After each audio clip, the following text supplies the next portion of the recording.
Howdy, how are y'all? Bonjour, comment allez-vous? Hello, how are you? These are all variations of the same phrase, but they're all presented differently. I'm sure you speak differently with your parents and friends than how you speak with your boss or your professors. This idea of having a different way of speaking is a notion called code switching, which is actually the changing of a dialect or language in order to better communicate with someone. So mostly everyone uses a form of code switching, and it's important to acknowledge it because it allows us to connect with someone, whether it be a person you're meeting for the first time, a possible future employer, or even someone from a different country or culture. This connection is what makes communication possible. So being a French major at Randolph College, I've had the opportunity to analyze foreign languages and to immerse myself in different cultures where code switching is vital to communication.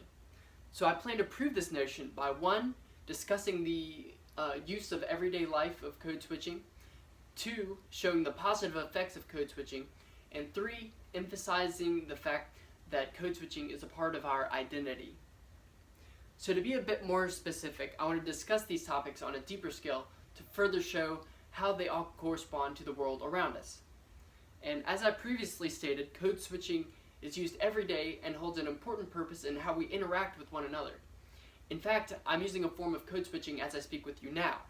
So right now I'm speaking in a more formal, structured speech, which I actually plan to ditch because frankly that's not who I am, and I know that's not who you guys are either. But anyways, there was actually an article published by NPR by a man by the name of Gene Demby. So he actually discussed code switching used by celebrities, one of those celebrities being good old Queen Beyonce. Anyways, he discussed a video of her where she was at a pool hall, and she actually turns to the camera and she says, "I'm Beyonce and I'm here to pool." So that's one of the forms of code switching that he was talking about. But not only is this used by A-list celebrities and us, but it's used by high political politicians as well, such as Barack Obama. So in the same article, he discussed Obama when he was at the Ben's Chili Cook-Off. And the cashier asked him if he wants change back. And Obama turns back and he says, "Nah, we straight." So using this dialect was a way of Obama to communicate to connect with the cashier. So now you can see that code switching is used by everyone, even by one of the presidents of the United States. But what effect does this actually have? So code switching actually has a positive effect on how we understand and relate to one another. An educator by the name of Susan Pollard of the Department of Hispanic Studies at Illinois Wesleyan University, she ran a study on first and second graders of a bilingual public school. And she found, and I quote, "This study affirms that code switching is a valuable strategy for students to convey their knowledge of subject matter." So the students were actually better able to understand through code switching and be better able to relate to the material being taught. So I actually had a similar experience during my trip abroad in France. I was actually at a French university in a international department where there were students from all over the world. And although French was not the mother tongue of any of the individuals there, we were all still able to communicate by means of French through the code switching. This had a positive effect because otherwise we just would have had that awkward interaction you have at the dentist when he's all up in your mouth and you can't say anything. So not only did code switching help me by means of communication in France, but also by means of identity. So in order to have a successful conversation with someone, you have to identify with them. And I actually work at a luxury historical boutique hotel as a front desk agent, and we have to ensure that the guests have a great experience. However, all of our clients are very different, and we have to learn how to manipulate our identity to better match with theirs. I remember one time there was this countryman. He came into the hotel and he said, looking around here, I don't think this is the place for me.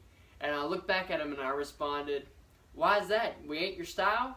We both had a good laugh, and actually at the end of his stay, he said what a wonderful time he had, and it was all due to our connection that we were able to make.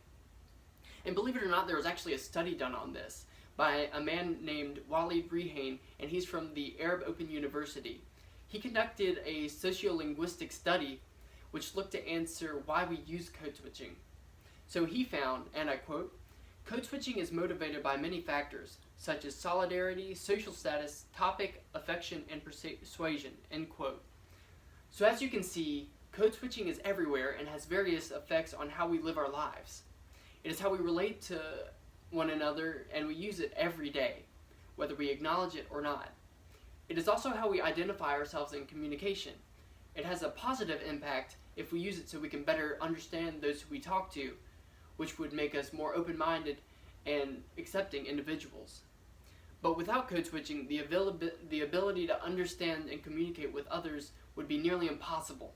We identify with our languages and dialects, but we have to realize that the importance of being able to morph our identity to understand those around us to have a more effective conversation. So just as I adjusted how I spoke with you all in this speech, you code switch in order to communicate with others as well. This is why code switching is so important. So the next time you have a conversation with someone, think of how you naturally code switch with them. Or if you aren't code switching, think of how you could code switch with them to better connect with that person. Thank you.